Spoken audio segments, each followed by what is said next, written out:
भगवान शिव और त्रिपुरांतक रूप की अभिव्यक्ति की कहानी।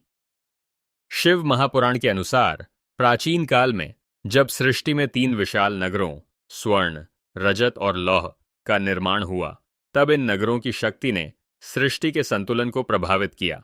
ये नगर मायासुर द्वारा बनाए गए थे, जो अपने पुत्रों के लिए थे। इन नगरों की शक्ति इतनी प्रबल थी कि वे सृष्टि के नियमों को चुनौती देने लगे।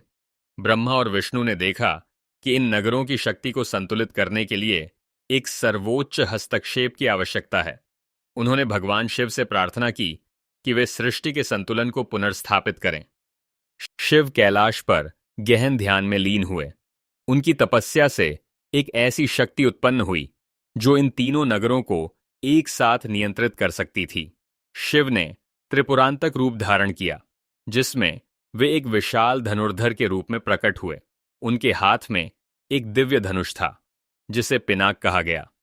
इस रूप में शिव ने सृष्टि के तीनों स्तरों स्वर्ग, पृथ्वी और पाताल को एक साथ संबोधित किया। उन्होंने एक ही बाण से तीनों नगरों को संरेखित किया और उनकी शक्ति को सृष्टि के संतुलन में समाहित कर लिया। शिव ने ब्रह्मा और विष्णु को दर्शन दिए और कहा, मेरा त्रिपुरांतक रूप सृष्टि की शक्तियों को संतुलित करने का प्रतीक है। यह सृष्टि के 3 स्तरों को एक सूत्र में बांधता है।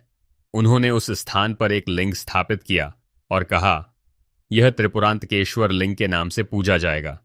यह सृष्टि के संतुलन और मेरी शक्ति का प्रतीक होगा। त्रिपुरांतकेश्वर लिंग बाद में एक पवित्र तीर्थ बन गया।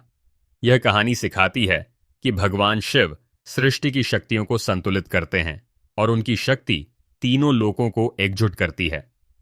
त्रिपुरांतकेश्वर लिंग एकता और संतुलन का प्रतीक है।